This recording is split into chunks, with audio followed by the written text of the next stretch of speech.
Deixa a sua Bíblia aberta em Tito 3. Nós vamos continuar o estudo que começamos no domingo passado. Tito 3, versículos 9 a 11. Deixa aberto aí na sua Bíblia. Nós vamos explicar palavra por palavra, explicar e aplicar a nossa vida. Então deixa aberto aí em Tito 3.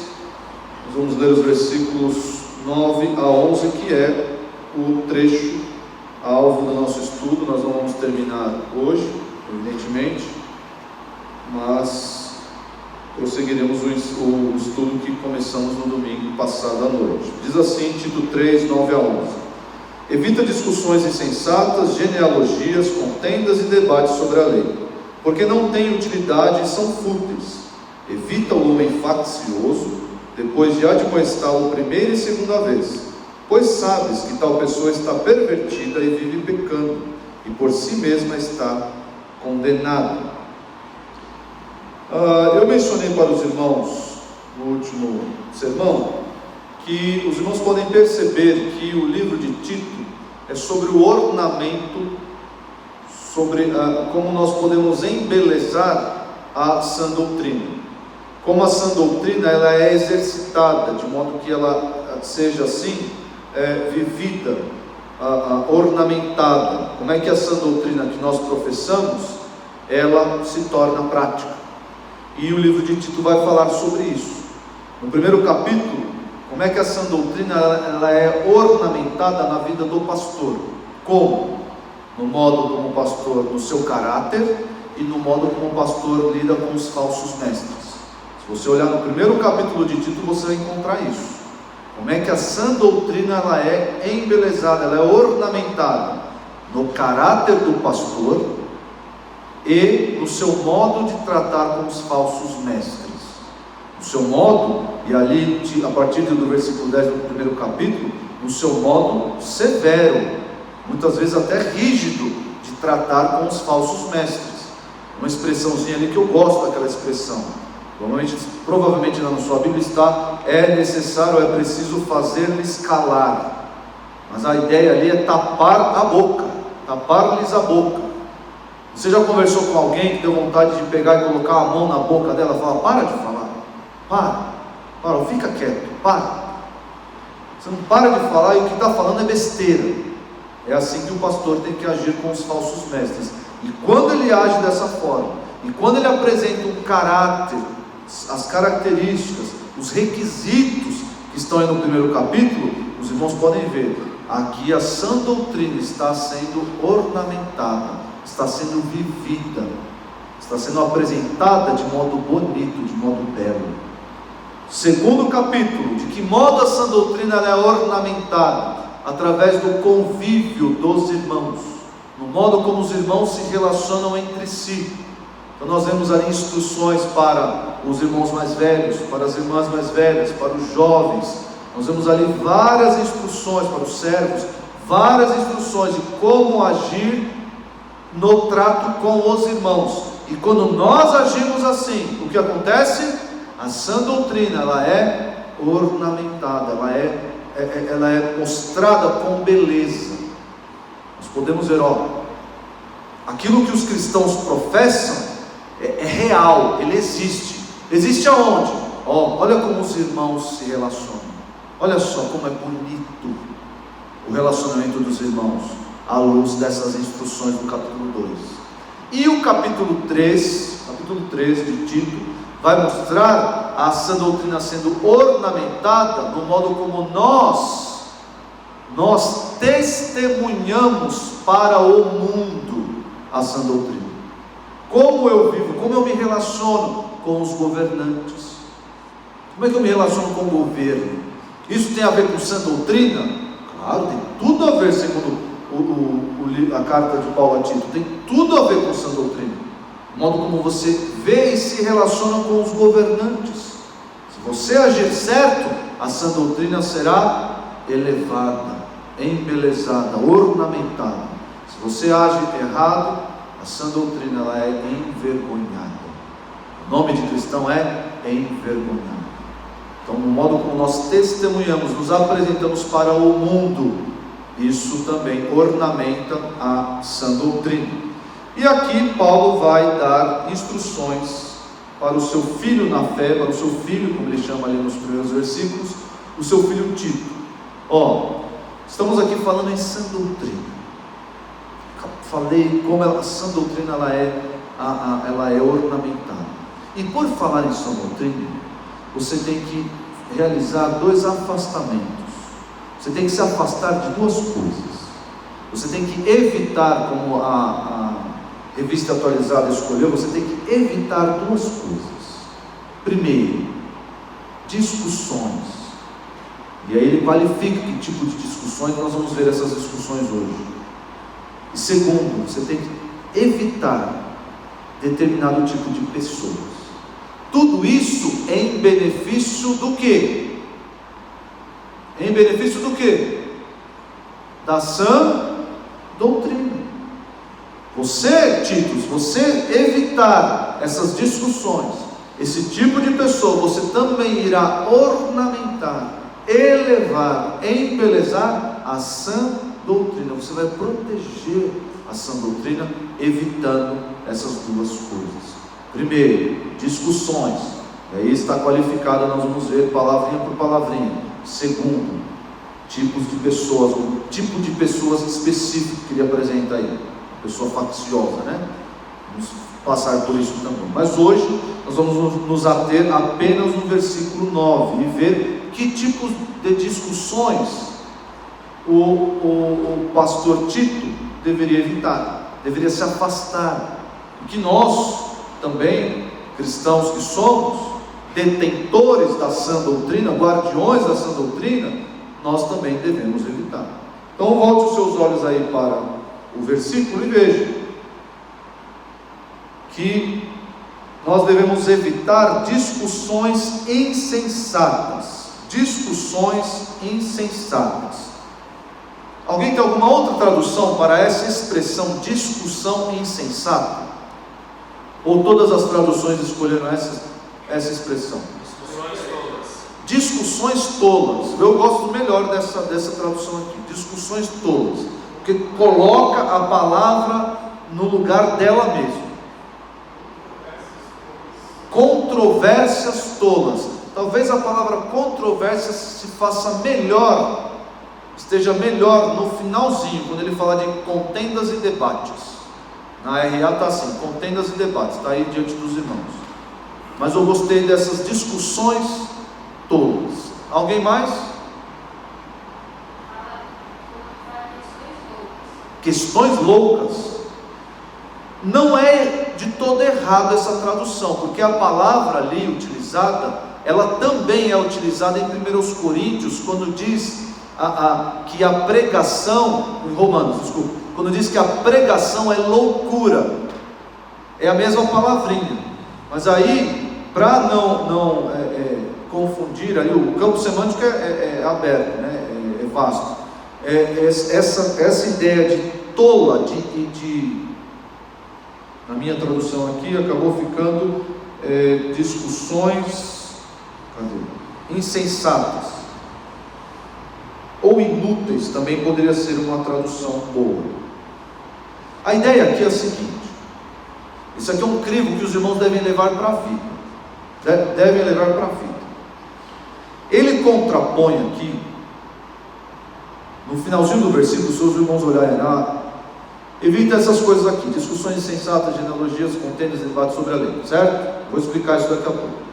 Olha o finalzinho. Por que ele tem que evitar essas coisas? Além de serem insensatas, genealogias, eu vou explicar para que serve, não serve para nada. Contendas e debates sobre a lei. Porque essas coisas não têm utilidade e são fúteis. Agora, volte os seus olhos para o texto e encontre nos versículos anteriores o que tem utilidade. Ou, como acho que a RA escolheu, o que é proveitoso. Aí a ideia de não ter utilidade é essa: não tem proveito.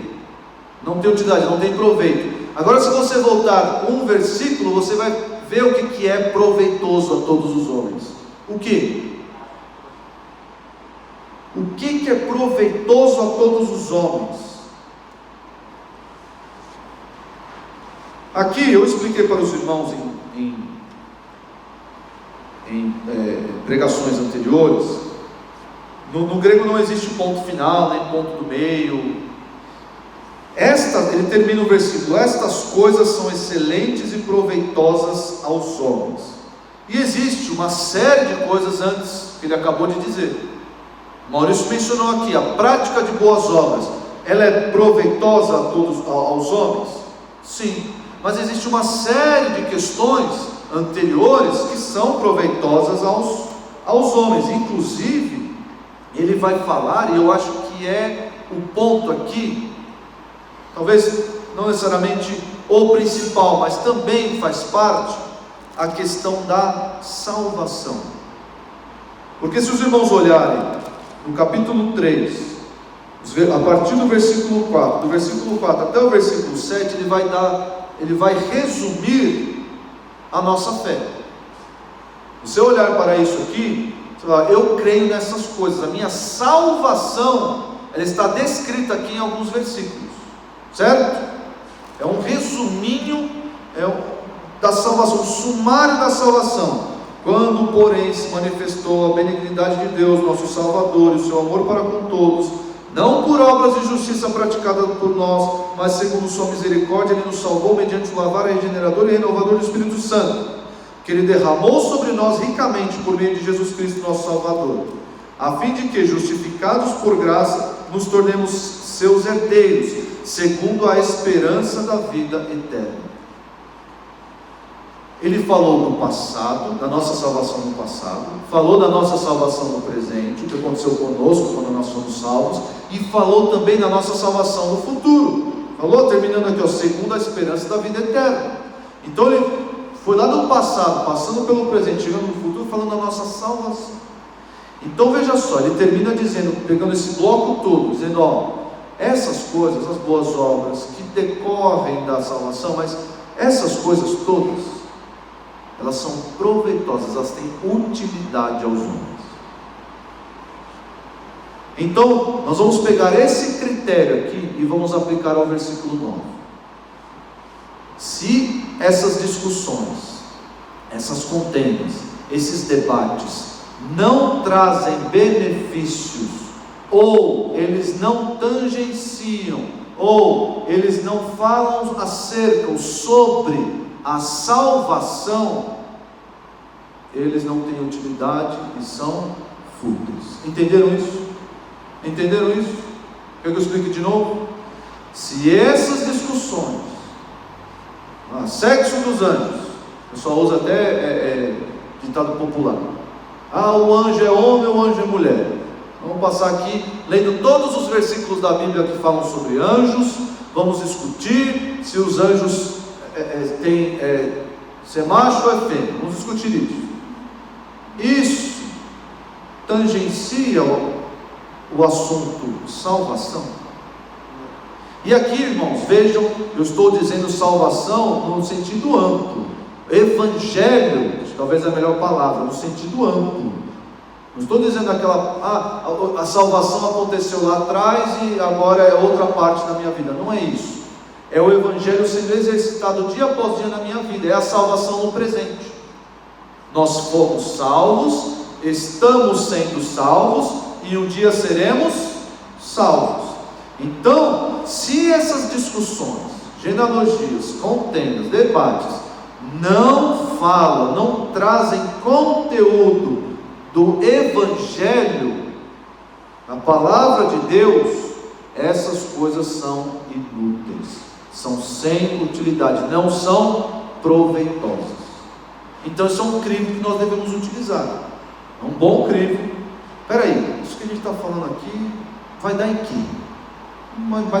Vai afetar a nossa vida, nós que estamos sendo salvos? Não. Então vamos falar por quê? Na verdade, o que nós devemos fazer? Nos afastar dessas coisas.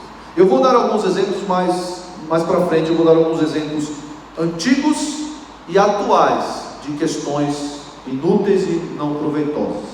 tá? Mas fiquem com esse crivo já de primeira mão aí. Abra sua Bíblia em 1 Timóteo 4. 1 Timóteo 4, versículos 7 e 8. 1 Timóteo 4, 7 e 8. Olha só.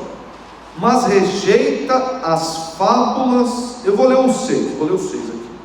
Expondo estas coisas aos irmãos, serás bom ministro de Cristo Jesus, alimentando com as palavras da fé e da boa doutrina que tens seguido. O que são as palavras da fé e da boa doutrina? É o Evangelho como um todo. É o Evangelho como um todo. É todo o desígnio de Deus, como diz o apóstolo Paulo. Isso é as palavras de fé e da boa doutrina. Ao versículo 7. Mas rejeita as fábulas profanas e de velhas caducas. Fábulas profanas e de velhas caducas. Aqui, vou ter que explicar esse texto aqui. Eu não quero explicar esse texto, senão eu vou longe. Deixa, porque eu vou fazer uma ponte com o que está aí no título lá. Olha só aqui.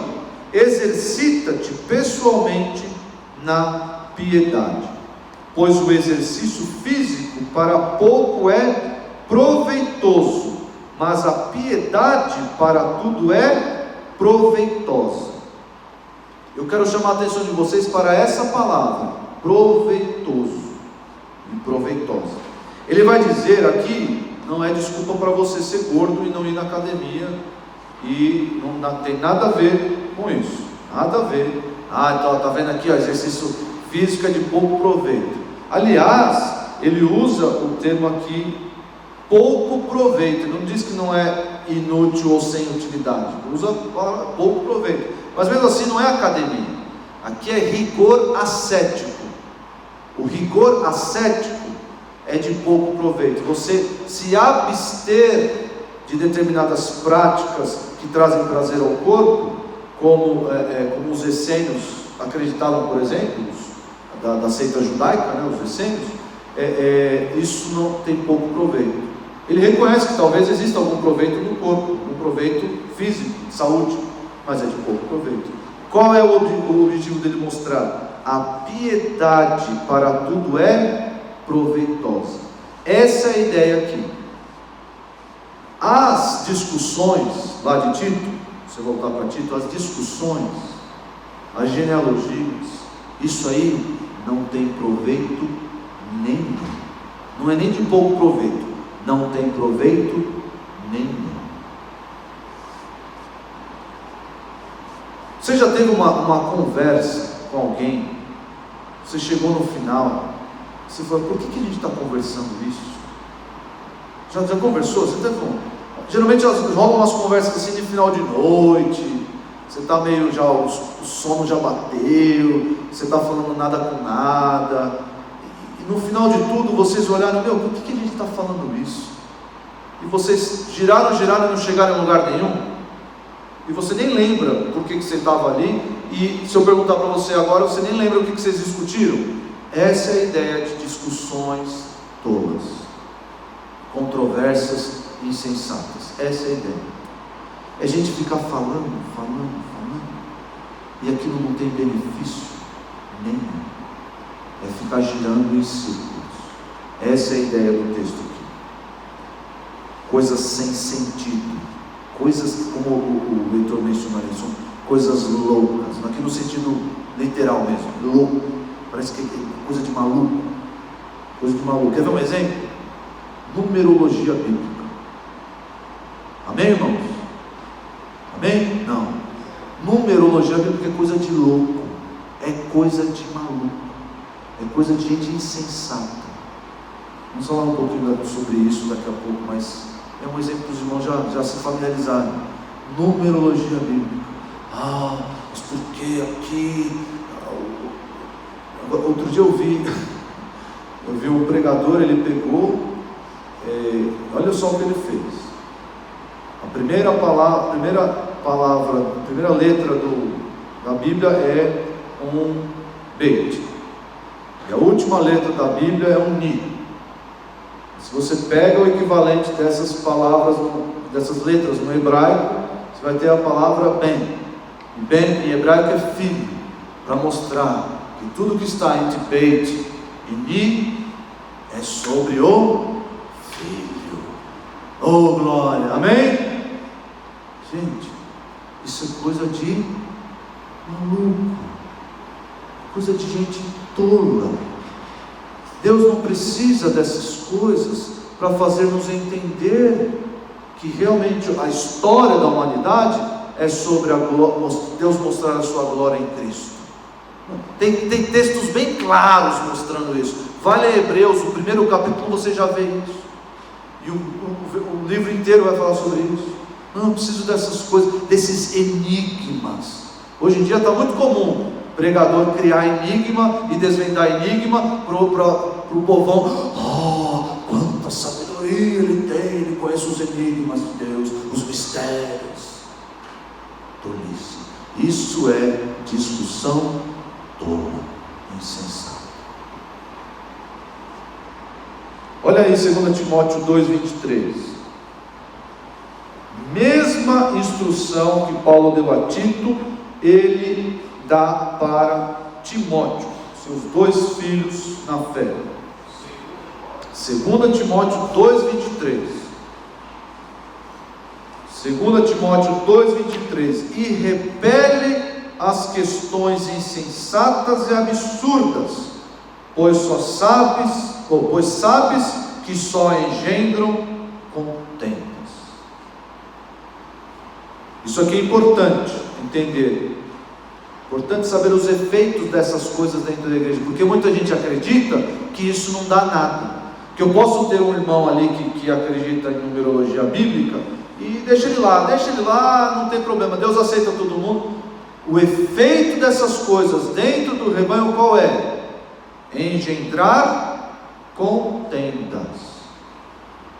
Não é só uma questão de ele é assim, ele é assado, não tem problema. No principal todos nós acreditamos, todos nós cremos no principal que é Jesus, e romantizam a coisa e aquela. O apóstolo Paulo vai dizer, essas questões tolas, insensatas e absurdas, elas vão inevitavelmente engendrar no corpo de Cristo o quê? Contendas. E vai haver divisão na igreja. Vai haver divisão na igreja. Genealogias. A palavra aí é genealogias mesmo. O que são essas genealogias? Na Bíblia não tem genealogia? Então a gente tem que evitar as genealogias que tem na Bíblia. Então o pastor, quando for pregar, não pode pregar em genealogia. Tem que, eu confesso, quem aqui nunca fez isso, atire a primeira pedra. Na nossa leitura anual da Bíblia, quem aqui nunca pulou uma genealogiazinha? Eu já pulei, especialmente aquela dos livros dos reis, dureza. A de Mateus, tranquila, a de Lucas, tranquilo. Tem umas lá que, olha. Mas é isso que ele está querendo dizer aqui, para evitar esses textos, evitar essas coisas? Não. Acontece o seguinte, você quer falar?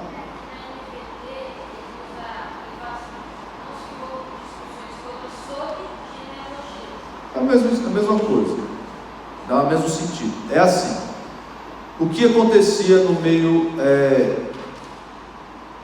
entre os cristãos que eram judeus? Eu não sei se os irmãos lembram, mas no primeiro capítulo, se você quiser voltar os seus olhos para lá, ele vai falar acerca de um ensino. Ele chama um pessoal sectário, talvez.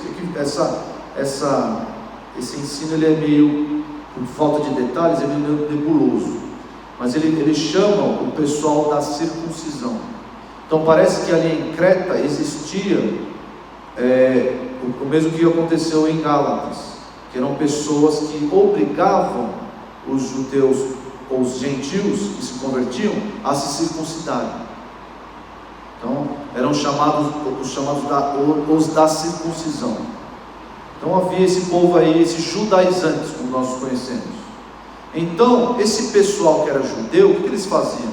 Eles começavam a se gabar da sua linhagem, da sua ascendência judaica, diante dos irmãos gentios. Ah, mas eu sou da tribo de Levi. Como você acha que eu sou? Parece hoje o pessoal se gabando. No Brasil, eu acho isso muito engraçado.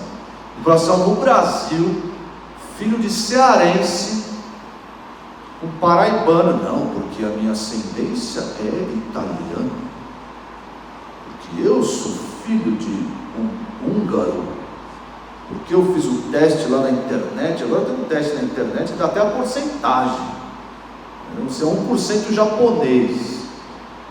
Não, porque é a mesma coisa, porque eu sou isso, sou aquilo, a minha ascendência. Meu amigo, você nasceu no Brasil, cara. Você é misturado tanto quanto qualquer um que está aqui. Eu sou isso, aquilo. Tolice. A ideia aqui é a mesma. O pessoal estava se gabando porque era filho de Levi, porque era filho de Zebulon, porque era da tribo disso, da tribo daquilo. O que Jesus fez, falou, quando o pessoal fez a mesma coisa diante dele? O que Jesus falou? Vocês lembram da ocasião? Jesus confrontou o pessoal. Está lá em... Eu tinha anotado aqui. Está lá em Lucas 3,8. O que Jesus fez? Jesus olhou para eles: vocês são filhos de Abraão? Deus pode suscitar. Olhe para essas pedras. Olhe para as pedras. Deus pode suscitar filhos de Abraão a partir dessas pedras. Ou seja, o que ele estava dizendo ali? A ascendência de vocês de nada vale. A procedência de vocês de nada vale. Vocês ficam se gabando aí porque são judeus. Nós estamos agora debaixo de uma nova aliança. Agora a salvação foi estendida aos judeus. Vocês, meus irmãos, estão ainda falando desses assuntos em pleno século 21. Estão falando desses assuntos. Jesus já veio, já morreu faz 30 anos. Vocês estão falando nisso. Nós já sabemos que a salvação é por meio da fé, não é por meio de linhagem, não é por meio de obras. A salvação ela é pessoal, intransferível. A fé é pessoal, intransferível. Vocês estão se gabando, estão gastando tempo com genealogia. Tito, evita essas coisas. Se afasta dessas coisas, dessas discussões. Se afasta. Isso não traz proveito nenhum para o corpo, para a igreja. Esse papo aí de genealogia. Quer ver um texto? 1 Timóteo 1, 3 e 4. Quando eu estava de viagem, rumo da Macedônia, te roguei permanecesses ainda em Éfeso, para admoestares a certas pessoas, a fim de que não ensinem outra doutrina, nem se ocupem com fábulas e genealogias sem fim, que antes promovem discussões do que o serviço de Deus na fé. Mais uma vez, não achem que ensinos inúteis no nosso meio são apenas isso, ensinos inúteis. Não, eles têm um efeito danoso no nosso meio. É por isso, eu esqueci até de mencionar para os irmãos que a mensagem central que eu formulei para esses 3 versículos é: ensinos inúteis e pessoas sectárias são prejudiciais à sã doutrina e à pureza da igreja. Ensinos inúteis e pessoas sectárias causam danos, são prejudiciais à sã doutrina e à pureza da igreja. Elas não só diminuem, elas não só denigrem a sã doutrina. O pessoal lá discutindo se é judeu, se não é judeu, estão lá discutindo numerologia bíblica, discutindo o que o Beit e o Ni, essas coisas todas. Não, isso tudo vai causar danos à igreja, causar danos no nosso meio. Por isso nós não podemos aceitar, devemos evitar ensinos inúteis. E o texto prossegue aí, dizendo: evita discussões insensatas, genealogias, contendas e debates sobre a lei. Alguém tem alguma outra tradução para essa expressão? Contendas e debates sobre a lei. Desavenças e brigas. Legal, a ideia é essa mesmo. Aí ele já colocou, nos outros ele não colocou o resultado, deixou lá em Timóteo, né? Aqui ele já foi mais explícito: ó, isso aí vai causar briga, isso aí vai dar ruim, ó, não vai dar certo isso daí. Alguém tem alguma outra tradução? Não? Contendas e debates sobre a lei. Discórdia? Discórdia é forte, discórdia. Mas está discórdias e debates ou contendas e discórdias? Discórdias e debates sobre a lei.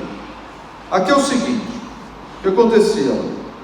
Muitos judeus, lembrem-se do falso ensino que rodeava ali Tito e as igrejas que ele deveria deixar bispos ali, deveria terminar o trabalho que o apóstolo Paulo lhe designou, conforme dito no capítulo 1. Esse ensino judaizantes, parece que ainda estava reinando ali, estava na mente dos irmãos de Creta. E o que o pessoal fazia? Já mencionei para os irmãos: opa, você se converteu? Sim. É gentil? Sim. Tem que circuncidar. Tem que circuncidar. Não, porque, vejam, irmãos, para nós parece que é algo muito óbvio, né?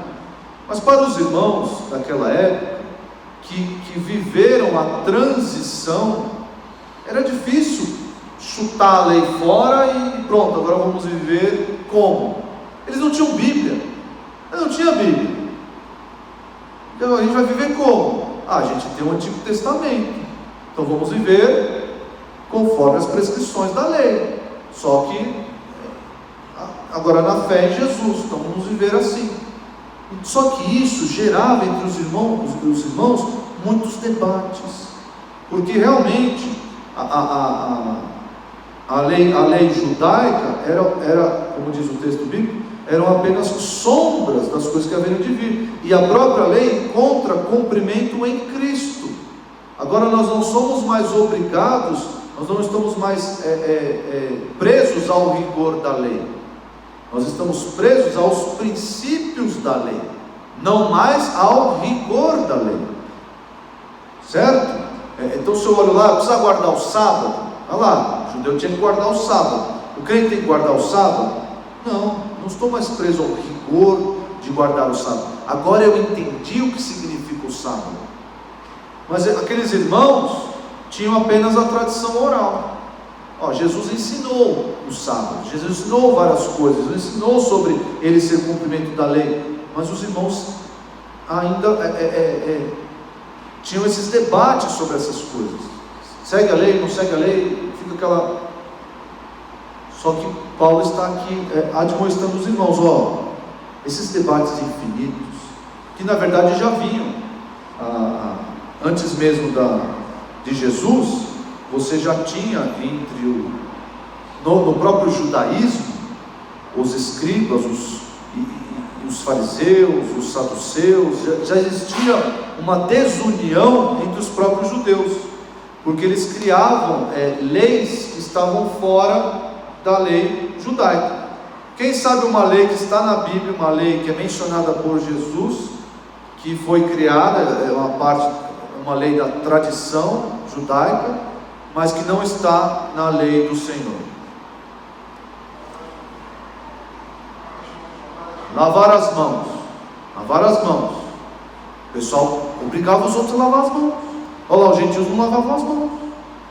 E aí? Estão condenados.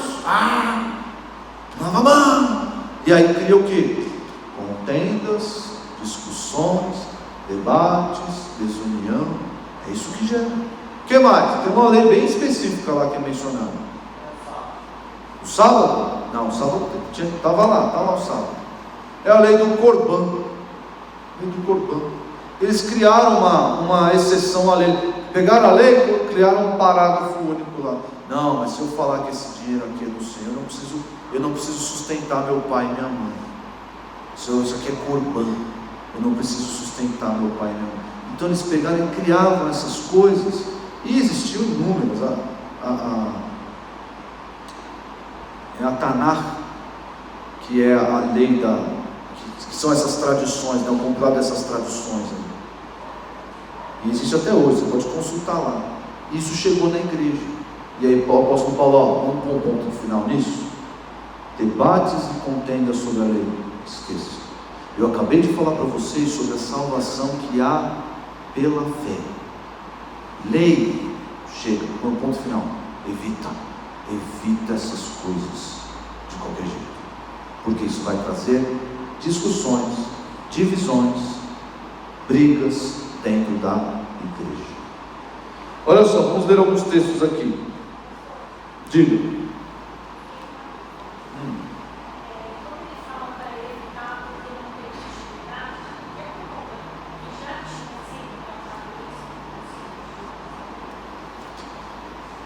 Não fica claro, porque realmente nós não sabemos todo o escopo da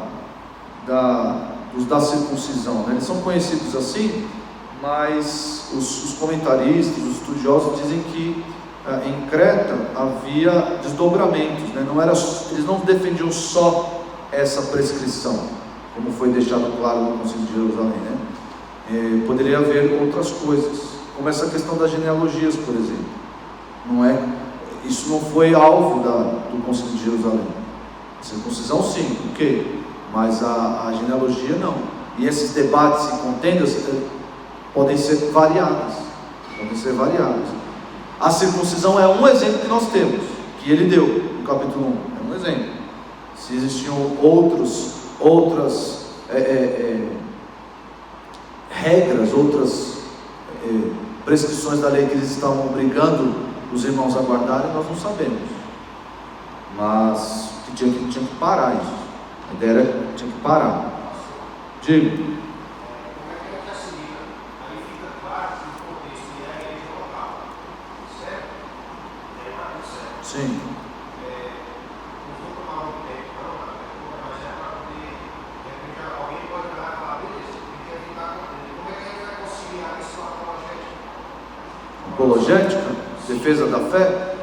A defesa da fé, ela é realizada diante de argumentos ou diante de incrédulos.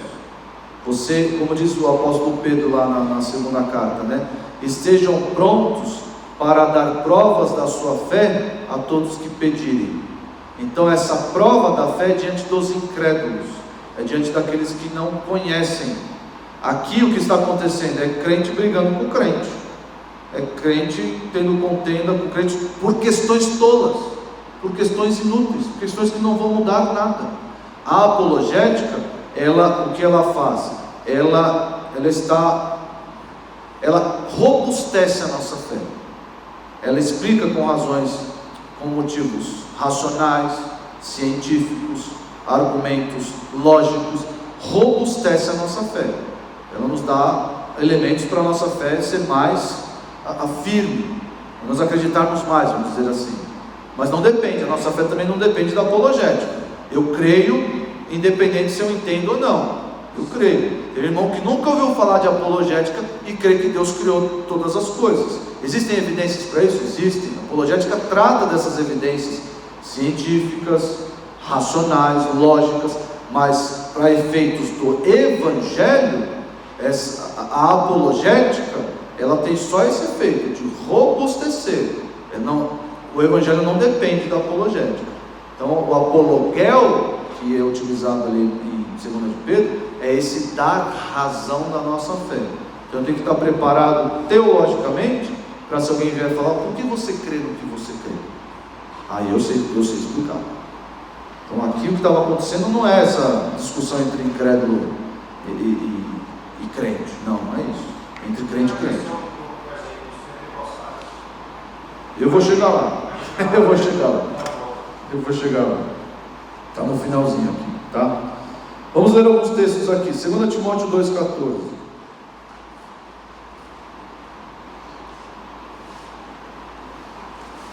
2 Timóteo 2,14. Recomenda estas coisas, dá testemunho solene a todos perante Deus, para que evitem contendas de palavras que para nada aproveitam, exceto para a subversão dos ouvintes. Versículo 16. Evita igualmente os falatórios inúteis e profanos, pois os que deles usam passarão a impiedade ainda maior. E agora 1 Timóteo, volta aí 2, 3 páginas. 1 Timóteo 6. 1 Timóteo 6. Se alguém ensina outra doutrina, versículo 3. Se alguém ensina outra doutrina e não concorda com as sãs palavras de nosso Senhor Jesus Cristo e com o ensino segundo a piedade, é enfatuado, nada entende, mas tem mania por questões e contendas de palavras, de que nascem inveja, provocação, difamações, suspeitas malignas. Quer ver um exemplo disso daqui, dessa questão de palavras? Alguns irmãos em Tessalônica criam que a vinda do Senhor estava muito próxima, que a vinda do Senhor era eminente. E qual foi o efeito disso? Qual foi o efeito disso? O pessoal parou de trabalhar. Por que eu vou trabalhar se Jesus vai voltar daqui a pouco? Por quê? E aí que vem aquele texto lá, aquele que não quer trabalhar, que também não come. Então olha só o efeito. Não é só uma questão de, não, o irmão crê diferente. Não, isso gera efeitos imediatos. Alguns criam, a seita dos saduceus criam, por exemplo, que a ressurreição já tinha acontecido.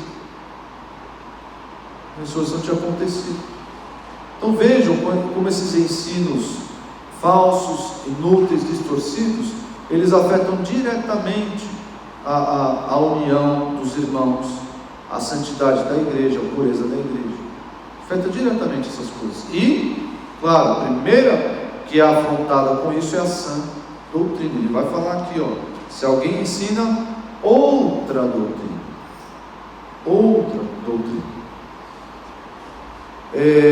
Eu vi recentemente um pregador famoso aí. Irmãos, tomem muito cuidado com isso daqui, muito cuidado. Os pastores aí existe não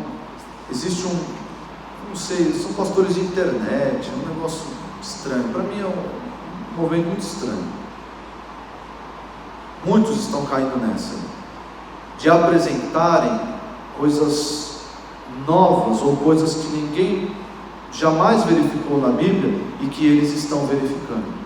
Por quê? Porque eles têm um conhecimento nas línguas originais, ou um conhecimento diferenciado, porque fizeram esse ou aquele curso.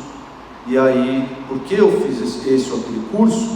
Porque eu sei línguas originais, porque eu sei até português, eu sei de coisas que você não sabe. E aí, eles acabam, não por criar necessariamente, mas por apresentar, vamos dizer assim, argumentos linguísticos que chamam a atenção, que parece que, como ninguém nunca viu isso antes, que são coisas inúteis, são argumentos inúteis. Outra vez eu vi um pregador falando o seguinte, que quando na interação ali entre Moisés e Faraó, tem um texto ali em que o Faraó diz, vou parafrasear aqui, o Faraó diz assim, que todo o mal, que nenhum mal te sobrevém, algo parecido assim, que nenhum mal te sobrevém. Pode ir adorar o seu Deus, e que te guarde de algum mal, alguma coisa assim. E aí esse pregador, mas no hebraico tem a palavra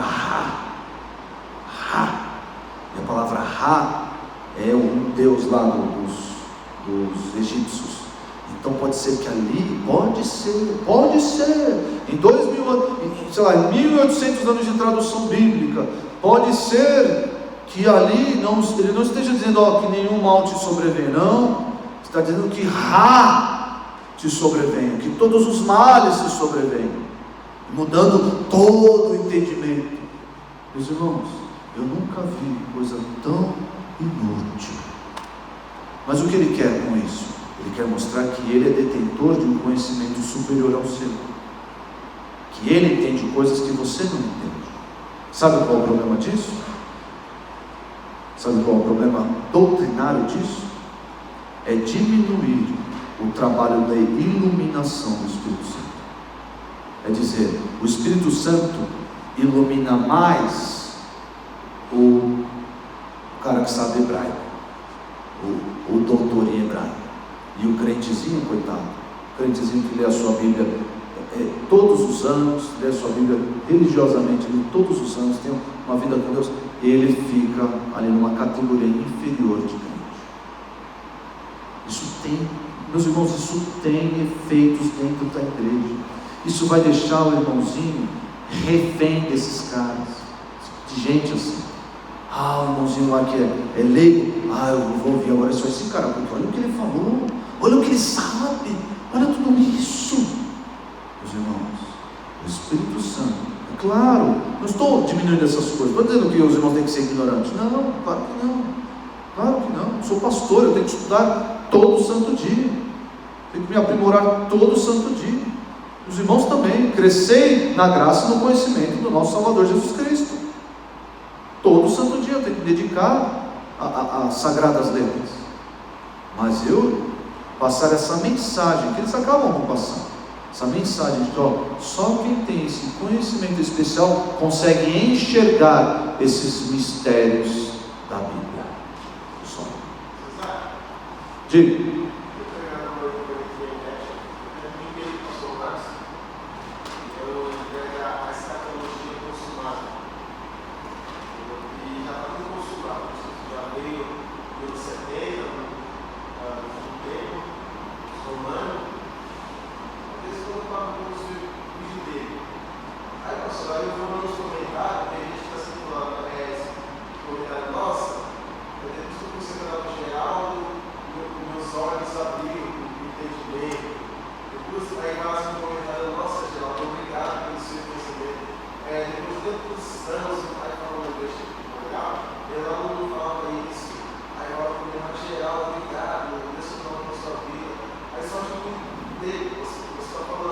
Pois é, são muitos reféns do Geraldo.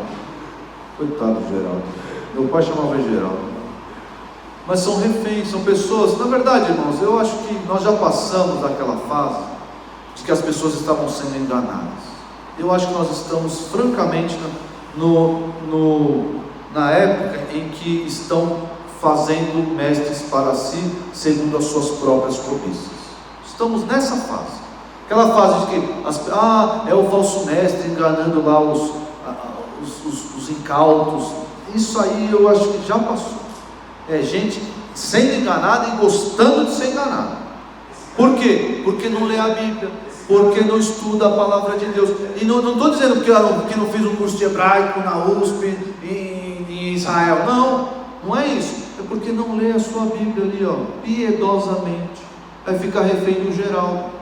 O que o Geraldo falar, nossa, o Geraldo, detentor de uma sabedoria única. Enfim, cuidado, irmãos, com essas coisas.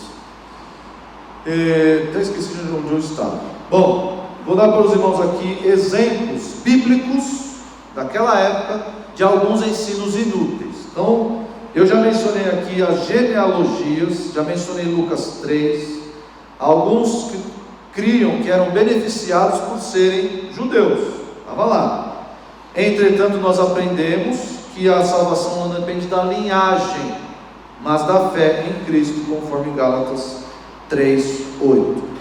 Outro exemplo de ensino inútil, que já era daquela época lá: regras e tradições judaicas, Conforme nós vimos lá em Tito 1,10, alguns criam na necessidade de circuncisão para a salvação, que é pior. Aqui esses caras têm que ser calados, eles têm que ser calados. Paulo, não, a salvação não depende da circuncisão, como era o problema lá de Gálatas. Não, senhor. Mas, mesmo aqueles mais, já viram essa história? Ah, não, ele é mais brando, ele é da linha mais branda, é aquele, não, a salvação é só pela fé, é sim, só pela fé, mas tem que circuncidar, tem que circuncidar. Não, mas ele é gentil, mas tem que circuncidar. A salvação é só pela fé? Não, sim, é só pela fé, mas tem que circuncidar. Na prática, no fundo do baú, no fundo das ideias, o cara estava atrelando a salvação à circuncisão. Então, Paulo vai ensinar que a salvação é pela graça e não por obras da lei, tampouco pela observância da lei. Questões secundárias à fé. Quais são as questões secundárias da fé que nós vemos já no Novo Testamento? Debate sobre alimentação. Romanos 14, 2-3. Pode comer carne de porco ou não pode? O crente pode comer carne de porco? Deve. Pode comer bacon? Naquela época o pessoal ficava assim, ó. E assim, talvez utilizassem até o argumento da saúde, o argumento sanitário. Ó, não come carne de porco porque senão você vai pegar esquistossomose, sei lá, algum verme aí, porque carne de porco não é como no século 21, né? Não é, o bacon não está, então não coma. Mas essas coisas que são inúteis, ou regras, como diz o texto de Colossenses, regras de rigor ascético.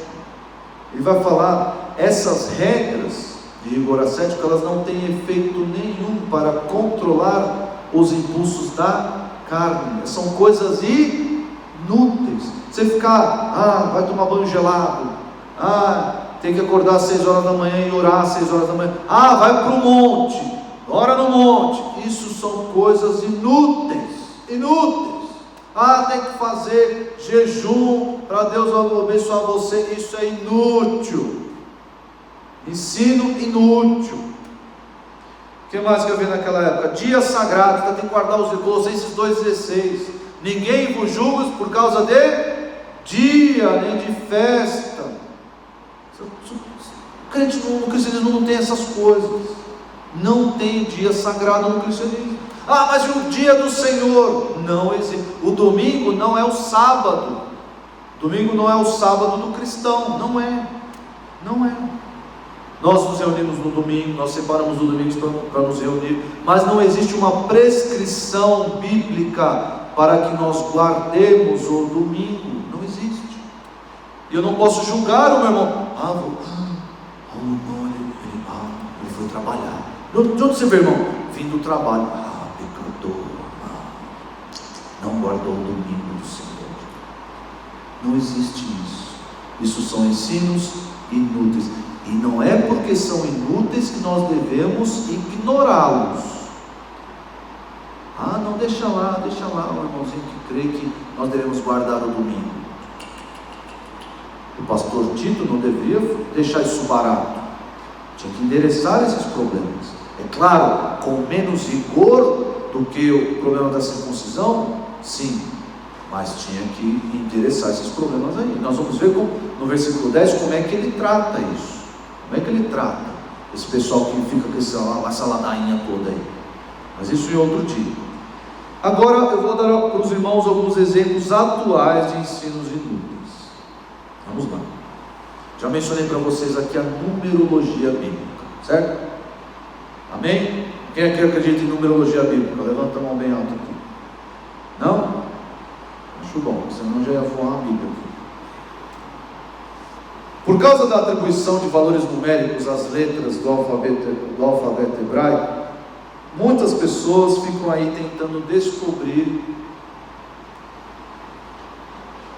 Não dá nem para falar que descobrir mistérios, porque eles não existem para serem descobertos. As pessoas criam esses mistérios para vender por aí, para vender para a internet, para vender em curso para vender. É isso aí.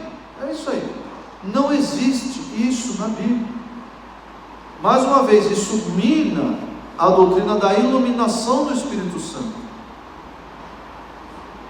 Isso mina o trabalho que o Espírito Santo faz no nosso coração de entendermos a palavra de um modo simples que ela foi escrita, de um modo inteligível que ela foi escrita. Não, agora eu preciso saber desses números, começar a fazer cálculos para poder desvendar os mistérios escondidos de Deus. Grande tolice. Isso por aí, aos montes, é mato, isso por aí. Superioridade linguística. Já mencionei aqui para os irmãos.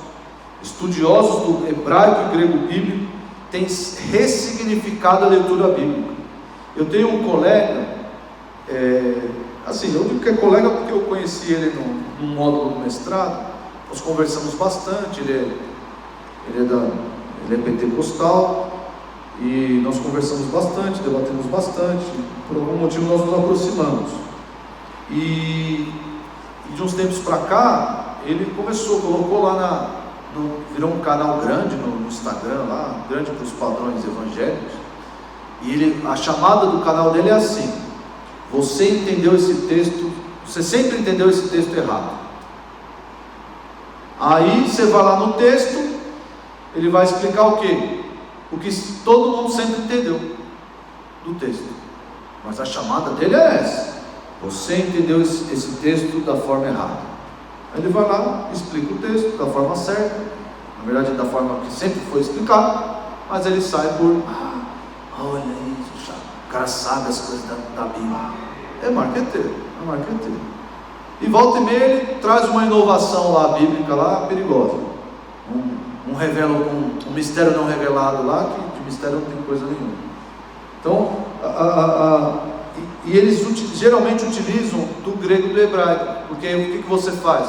Você restringe o conhecimento bíblico a poucas pessoas. Poucas pessoas sabem o grego e o hebraico bíblico. Sabem inclusive trabalhar com eles no sentido de flexioná-los em termos linguísticos. Poucas pessoas sabem fazer isso. Poucos estudiosos que vão até esse nível. Só que aí você une um cara que sabe disso e quer marketing. O que acontece? Porque aqui no grego é assim, no hebraico é assim, assado. Então, meus irmãos, a Bíblia que você tem traduzida aí, ela, 98% dela, você vai compreender sem a necessidade de ir do grego para o hebraico, porque a tradução ela é excelente, ela é fiel. Não precisa no grego e hebraico para saber XYZ. E por fim, isso aqui o pessoal gosta, porque isso aqui chama atenção: sensacionalismo escatológico. Já viram isso? Sensacionalismo. O Trump foi eleito, vai sair o vídeo no meu canal. Será que Trump é o anticristo? E vai lá, fica meia hora falando se o Trump é o anticristo, que fez aquilo, não sei o que, o cabelo dele, blá, blá, blá, e um monte de gente vai atrás disso. O Trump é o anticristo. Meus irmãos, qual é o proveito disso? Qual? Nenhum. São coisas sem proveito algum, inúteis. Mas o povão vai atrás dessas coisas. Acontece alguma coisa no cenário político, na geopolítica mundial, o Trump se aproximou do Putin, é o anticristo e a besta, tá lá, está faltando um falso profeta, não sei quem, né? Meus irmãos, sensacionalismo escatológico, e o povão vai atrás. Você não serve de nada.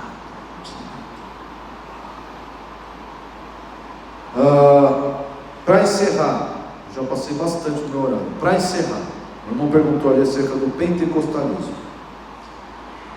Existem discussões atuais que elas não são inúteis e não são irrelevantes. Como, por exemplo, já deve ter passado com certeza na sua mente, o debate calvinismo e arminianismo. Não é uma discussão irrelevante. Eu não vou falar porque quem vai falar é o artigo que está no nosso site. O título do artigo é Debate teórico é irrelevante? Ponto de interrogação. Não é a resposta. Leia esse artigo que está no nosso site. O pastor Thomas coloque aí na descrição do vídeo o link para esse artigo. Você vai ver os efeitos de você crer os efeitos práticos de se crer no arminianismo, especialmente no arminianismo que se desenhou nos dias atuais, que é mais pelagiano do que qualquer coisa. O arminianismo defendido pelos pentecostais é pelagiano. São raríssimas exceções de arminianos verdadeiros, raríssimos. Hoje, no cenário atual, raríssimos. Semana passada, segunda-feira, não essa dessa semana, eu debati com um arminiano. Ele disse que a salvação depende de você, depende de nós, a salvação. E isso é antibíblico, isso é pelagianismo clássico. Eu fiz questão de dizer para ele. Ele disse que eu não disse. Aí fica nessa história, né? Cansa. Se filmasse minhas caras e poucos irmãos já ver. Mas está lá. Leia esse artigo para você saber que esse não é um debate, não entra nessa categoria aí. Questão dos dons espirituais, cessacionismo ou continuismo. Isso é um debate inútil, não tem proveito nenhum? Negativo. Porque você esposar, você aceitar, você abraçar o continuismo como ele é apresentado hoje nas igrejas pentecostais, isso vai gerar o quê? Misticismo dentro da igreja. Já tem gerado uma massa de pessoas que buscam experiências e não buscam Cristo. É esse tipo de continuismo que nós temos hoje. Não é gente como o John Piper, eu tenho minhas dúvidas, mas que outra vez disse: não, eu creio na continuação dos dons espirituais, mas na igreja dele ninguém fala em línguas, ninguém é profeta. É um continuismo nas ideias, né? Isso aí não existe. O que nós vemos hoje é danos prejudiciais à igreja, à sã doutrina e à pureza da igreja. As pessoas estão buscando experiências, não estão buscando o Cristo e a sã doutrina. Leia lá, pastor Thomas coloque aí no card aí, não é card, não sei se chama card, coloca na descrição do vídeo, cessacionismo ou remédio, é outro artigo que está no site da nossa igreja, cessacionismo ou remédio. E por fim, aqui mais claro, mais direto, o pentecostalismo e seus danos à igreja de Deus. O pentecostalismo e seus danos à igreja de Deus, também coloca aí pastor Thomas na descrição do vídeo, você pode achar aí na descrição do vídeo, outro artigo do nosso site, pentecostalismo e seus danos à igreja de Deus. O que tem acontecido? Os irmãos vão ver daqui para frente, daqui talvez 10, eu não gosto de dar profetadas, eu não vou ter que ser apedrejado se não der certo, mas eu digo que daqui uns 10 anos, o pentecostalismo vai destruir, já tem feito, né? Vai terminar de fazer ruir o evangelicalismo bíblico, o evangelicalismo brasileiro. Nós vamos conseguir, pela graça de Deus, distinguir, graças ao pentecostalismo, quem são os cristãos de verdade e quem são os evangélicos, por assim dizer. Porque esse povo vai estar aí nessa massa aí,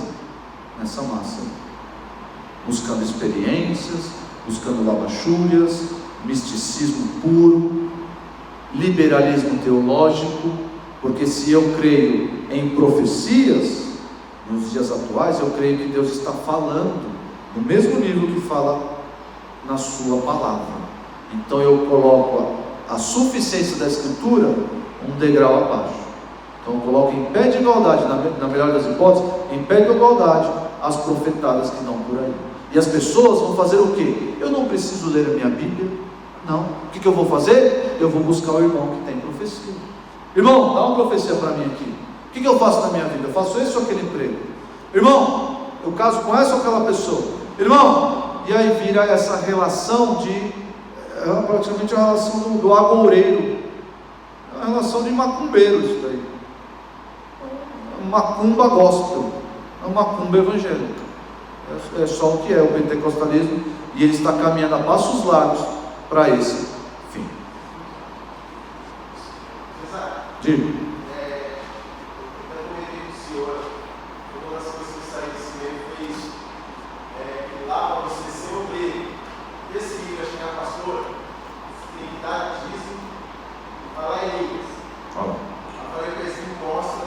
Mostra na Bíblia. O governo para ser formado por governo e mostra as Bíblias para Elias e identidade. Como não, me mostra na Bíblia. Você sabe aí, esse Timóteo 2,15 sobre esse mas você está nesse governo aprovado e maneja a penal tem que ser vergonhado. Então, tem que ser uma mulher só, elegante. E tem que saber a palavra. E outra, a pessoa falou, você falou lá na chura, opa, vai pegar o Espírito Santo. Aí veio o ex-sinistro, pastor, eu vou falar de vida, e só do culto lá, pega uma heresia. Aí eu pastor, eu falava com ele, você não, eu mostro para mim. Aí fala, o meu lugar vai ficar debatendo, vai ficar com conexão, não, mas você pegou heresia, eu chego no rei da Bíblia. Aí falava com o pastor, você chama você, então, se questionar o seu onde é que tem casa disso? Pastor, o cara lá na chuva e não sei o que lá e a palavra, Falou que não o Chico Anísio agora. E a palavra, os irmãos vão descobrir na quarta-feira que vem, nós vamos continuar, que o objetivo de todo falso mestre reside em duas coisas: lucro desonesto, dinheiro ou favores sexuais. Isso não sou eu que estou dizendo, é a própria palavra que diz. Todo falso mestre procura essas duas coisas: lucro, ganância, dinheiro, poder, status ou favores sexuais. É isso aí. Então, o Abaxures, mas ele falou, está dando dízimo? Ótimo, dá o dízimo aí. Enche o meu bolso, não importa a sã doutrina, não importa para esse povo aí. Nada de Bíblia. Vamos fazer oração, gente, o horário está avançando. Senhor, obrigado por esse tempo aqui, em torno da sua palavra. Ajude-nos a evitar essas coisas, nós cresçamos na sã doutrina, cresçamos no conhecimento do Senhor, bem balizado na tua palavra, nela somente. Obrigado, Senhor, por cuidar dessa igreja, por nos dar clareza de mente ao lidar com essas questões. Que o Senhor cuide dos seus filhos espalhados por aí, que eles sejam protegidos da mentira, do engano, dessas coisas inventadas por homens maus, esses ensinos inúteis, que não têm proveito nenhum, só geram contendas. Protege o teu povo, ó Deus, protege-nos aqui, que sejamos sempre fiéis à sã doutrina. Guarda-nos de volta para as nossas casas, protege-nos do mal, em nome de Jesus, amém.